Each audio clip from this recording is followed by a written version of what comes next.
मरहबा friends, मैं हूँ आपकी अपनी समीरा अजीज सऊदी मीडिया से और मैं चेयरपर्सन हूँ समीरा अजीज ग्रुप ऑफ कंपनीज की। फ्रेंड्स, आप सबके बहुत सारी मैसेजेस आ रहे हैं इंस्टाग्राम पे। एक परदेसी एक कहानी का सिलसिला जारी हो सारी है और आप लोग अपनी कहानियाँ बता रहे हैं। ये कहानी है तो शायद मामूली सी, लेकिन हमारी ज़िंदगी में जो इससे सीख हमें लेनी चाहिए वो बहुत अहम है, क्योंकि हमारी ज़िंदगी की कामयाबी का दारोमदार हमारी उस आदत पे है जो ये कहानी सुनकर आप इस चीज़ को समझ पाएंगे कि कितना ज़रूरी है अपने आप को डिसिप्लिन करना ज़िंदगी में आगे बढ़ने के लिए। तो कोई भी गलत आदत जिस वक्त आप अपना रहे हों और अपना रूटीन आप उसे बना लें तो फौरन थम जाइए, ठहर जाइए। खैर, इस कहानी का जो किरदार है, मुझे उनकी कहानी सुनकर ऐसा लगता है कि इसमें उनकी इतनी गलती नहीं है और ये उनकी जॉब थी और वो मजबूर थे, तो उनको अपनी ज़िंदगी इस तरह से गुजारनी पड़ी। वैसे तो उन्होंने कहा है कि मैं उनका असली नाम शेयर करूं, लेकिन मैं उनका असली नाम यहाँ शेयर नहीं करूंगी। उनका नाम मैं अब्दुल रज़ाक आपको बता देती हूँ। आप ये मेरे बैक पे भी ब्राउनी को देख रहे थे, तो जनाब ब्राउनी मेरे साथ ये बैठे हुए हैं कहानी सुनाने के लिए।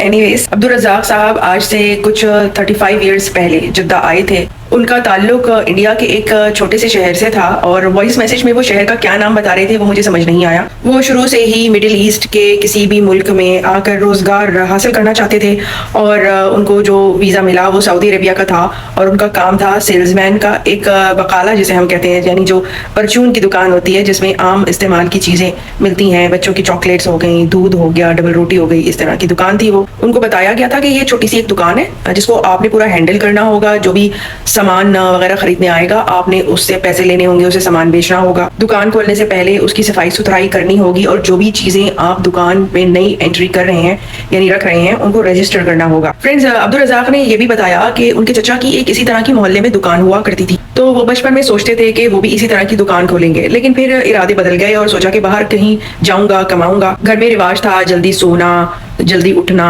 वर्जिश करना, स्कूल जाना। और जब उनका वीज़ा लग गया तो जब खानदान वालों को बताया तो बहुत सारे लोगों ने उनसे हसद किया, बहुत सारे लोग खुश भी हुए। जद्दा पहुंचने पर उन्होंने दुकान देखी। वो एक बिल्डिंग थी और उस बिल्डिंग के नीचे ही एक गैराज में ये परचून की दुकान खोली गई थी। फ्रेंड्स, ये 35-40 साल पुराना वो दौर है कि जब मोहल्ले होते थे, वहाँ बिल्डिंगें होती थी और गली गली इस तरह की परचून की दुकानें, बकाले जिन्हें कहा जाता था। तो इससे मोहल्ले के लोगों को काफ़ी सहूलत हो जाती थी कि वो रोज़मर्रा का सामान जैसे रोटी, दही और दूध जैसे चाय वगैरह बनाने के लिए वो ले लिया करते थे। अब्दुल रज़ाक को जो रहने की जगह दी गई, तो उनका कहना है कि वो जो बिल्डिंग थी उसके एक कोने पे, जहाँ पर बिल्डिंग का चौकीदार भी रहता था और किचन और बाथरूम था छोटा सा, वहां पर उनको भी रहने के लिए जगह दी गई। वो जो बिल्डिंग थी वो कॉर्नर की थी, तो जो नीचे का अपार्टमेंट था उसको तोड़कर बाहर के हिस्से से 3 कमरों को मिलाकर ये बकाला बनाया गया था और एक छोटी सी जगह मुख्तस की गई थी जिसे स्टोर रूम के तौर पर इस्तेमाल किया जाता था। जो सामान बेचना होता था उस स्टोर रूम से लाकर वो रखा जाता था। ये तमाम एंट्री करना, चीजें रखना,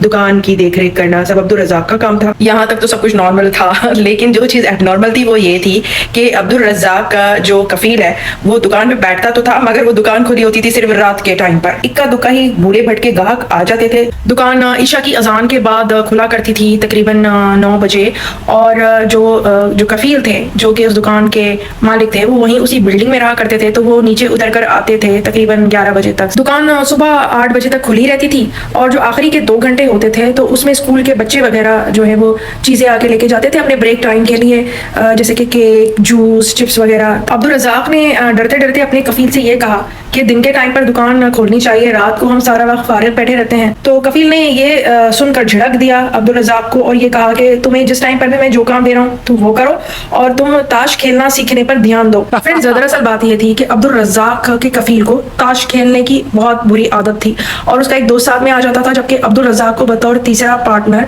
वो लोग शरीक करते थे। ये लोग दुकान पर बैठे बैठे ताश खेला करते थे। कोई ग्राहक अगर दुकान पे चीज लेने आ गया भूले भटके से रात के टाइम पर, तो अब्दुल रज़ाक उठकर उसको सौदा सल्फ जो भी उसने लेना होता था उसे दे देता था। बहुत जगह पर मशहूर हो गया था कि ये दुकान रात के टाइम पर खुली मिलती है। अब्दुल रज़ाक साथ साथ चाय भी बनाता रहता था और एक थर्मस में चाय भर के रख लिया करता था। तो पूरी रात ये लोग जागते, चाय पीते, ताश खेलते और अब्दुल रज़ाक रफ्ता रफ्ता इसी माहौल में ढल गया। इसी असना में जो बिल्डिंग का चौकीदार था, जो एक्चुअली में रात को नहीं जागता था, वो फजर के टाइम पर उठता था क्योंकि उसे बिल्डिंग के लिए पानी वगैरह भरना होता था, बिल्डिंग की सफाई करनी होती थी। वरना अगर अब्दुल रज़ाक नहीं होता था तो फिर बिल्डिंग के चौकीदार जो है उसको ताश खेलना पड़ता था। चौकीदार अय्यूब को ये सूझी कि वो अपने भाई کو بھی بلا لے اسی کفیل کے پاس نوکری پر۔ کفیل نے کہا کہ بھائی میرے پاس اور تو کوئی نوکری خالی نہیں ہے، ویسے بھی جو پرچون کی دکان ہے، جو بقالہ ہے، وہ تو چلتا نہیں ہے، تو اگر عبدالرزاق نہیں ہوگا تو اس کی جگہ اگر کسی کو بلانا ہوا تو تمہارے بھائی کو ہم بلا لیں گے۔ تب سے ہی ایوب کا طریقہ کار اور سلوک جو ہے وہ عبدالرزاق سے بالکل بدل گیا۔ ایوب عبدالرزاق کے کام میں برائیاں نکالتا اور اسے کامچور اور غلط ثابت کرنے کی کوشش میں لگا رہتا اور کفیل سے شکایتیں وغیرہ کرتا۔ کفیل نے بقالہ یا پرچون کی دکان صرف اس لیے کھول رکھی تھی تاکہ اس کے لیے رات بھر بیٹھنے کا انتظام بھی رہے اور کچھ نہ کچھ کام کرتے رہنے کو ملے۔ کفیل کے باپ نے اس کے لیے وراثت میں کچھ بلڈنگیں چھوڑی تھیں، کچھ بلڈنگیں کفیل نے خود بھی بنائی تھیں اور ان کا کرایہ آیا کرتا تھا۔ کفیل کے اپنے 6 بچے تھے جو کہ اسکول جایا کرتے تھے اور رات کے ٹائم پر ہی اس کی بیوی اپنی ماں سے ملنے جایا کرتی تھی، مطلب کہ وہ ایک رات کی زندگی کا عادی تھا۔ فجر کے ٹائم پر یہ لوگ نماز پڑھ کے سویا کرتے تھے،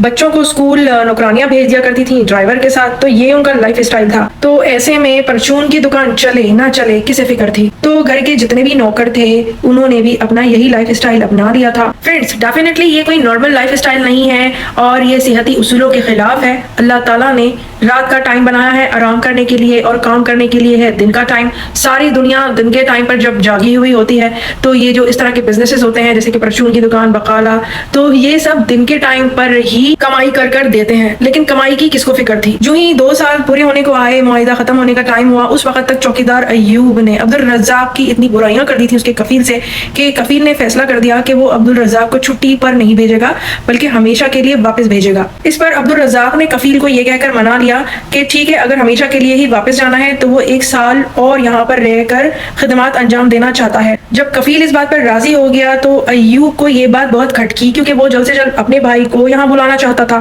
لہٰذا اب ایوب نے دوسری سازش رچی۔ اس نے دکان کے اسٹور میں سے چوریاں کروانی شروع کر دیں۔ برابر والی بلڈنگ کا جو چوکیدار تھا اس کو جھوٹا گواہ بنا دیا، جس نے کفیل سے یہ شکایت کی کہ اس نے عبدالرزاق کو دیکھا ہے کہ وہ اسٹور میں سے کارٹون نکال کر کچھ لوگوں کو دیتا ہے۔ کفیل بھی کان کا کچا تھا، اس نے بھی یقین کر لیا۔ عبدالرزاق کا کہنا ہے کہ ایوب نے اسٹور کی صفائی کرنے کے لیے عبدالرزاق کو کہا تھا، جس کے لیے اسٹور میں سے تمام کارٹون عبدالرزاق نے نکال کر جب باہر رکھے تو ایوب نے اور اس کے دوست نے جو کہ دوسری بلڈنگ کا چوکیدار تھا، انہوں نے اس کو ثبوت کے طور پر کفیل کو یہ کہہ کر پیش کیا کہ یہ دیکھیں یہ کارٹون باہر نکال کے رکھ رہا ہے تاکہ یہ کارٹون کسی اور کو چوری چھپے دے سکے۔ اس طرح عبدالرزاق کا پولیس کیس بنا اور اس کے بعد عبدالرزاق کو واپس اس کے ملک بھیج دیا گیا۔ عبدالرزاق کے ساتھ جو بھی ظلم و زیادتی ہوئی وہ تو اپنی جگہ، لیکن جو لائف اسٹائل اس نے اپنایا تھا، رات بھر بیٹھ کر تاش کھیلنا، چائے پینا، اس لائف اسٹائل سے، اس عادت سے وہ باہر نہ آ سکا۔ جس انسان کی محنت کرنے کی عادت ہوتی ہے آپ اسے کہیں بھی بھیج دیں وہ کام کرے گا ہی کرے گا، لیکن جس انسان کا لائف اسٹائل ہی غلط ہو، سونے جاگنے کے روٹین، زندگی گزارنے کی عادتیں ہی غلط ہوں، تو وہ پھر کہیں بھی کام نہیں کر سکتا۔ عبدالرزاق نے جو 2.5 سال گزارے جدہ میں، تو یہاں اس کی وہ جو روٹین تھی، جو عادتیں تھی، وہ بگڑ چکی تھی۔ اسے انسومنیا کا مرض ہو چکا تھا، اسے رات بھر نیند نہیں آتی تھی۔ عبدالرزاق کے گھر والوں نے اس کی بہت مدد کرنے کی کوشش کی اور 2 دن 3 دن وہ جاگتا تاکہ رات کو نیند آ جائے، مگر رات کی نیند کی اس کے دماغ کو شاید عادت ہی نہیں رہی تھی۔ اسے نیند آتی تھی تو صرف اور صرف دن کے ٹائم پر ہی آتی تھی، یعنی کہ پھر عبدالرزاق اس کے بعد کوئی کام نہ کر سکا۔ اس نے چوکیداری کی نوکری کی جو کہ رات کے ٹائم پہ تھی اور وہاں اتنے پیسے نہیں ہوتے تھے کہ جس سے وہ اپنی زندگی کو بہتر طریقے سے چلا سکے۔ سعودی عربیہ میں عبدالرزاق کو بہرحال جو نوکری ملی تھی، اگر وہ یہاں 10 سال لگاتار لگا دیتا تو بہت اچھے پیسے اپنی زندگی بنانے کے لیے جمع کر سکتا تھا۔ عبدالرزاق اس وقت جو کام کر رہا ہے وہ اس کے خواہش کے مطابق نہیں ہے، وہ سعودی عربیہ میں ہی رہ کر کام کرتے رہنا چاہتا تھا۔ اب وہ سعودی عربیہ کی نوکری چھوٹ جانے کا ایک غم تو اسے ہے ہی، لیکن سگریٹ، چائے، تاش اور جاگنے کی لت اس کو دیمک کی طرح چاٹ گئی ہے، وہ کسی کام کا نہیں رہا۔ اسی لیے کہتے ہیں کہ انسان کی صحبت اچھی ہونی چاہیے، اوائڈ بیڈ کمپنی، چاہتے ہوئے بھی وہ اپنی عادتیں صحیح نہیں کر پا رہا ہے۔ تو جناب آئی ہوپ کہ آپ کو میری اس ویڈیو سے کوئی نہ کوئی سیکھ ضرور ملی ہوگی۔ میں پھر آؤں گی، پھر ملوں گی کسی نئی اچھی سی ویڈیو کے ساتھ۔ سو ٹل دین، مع السلامہ، بائے بائے۔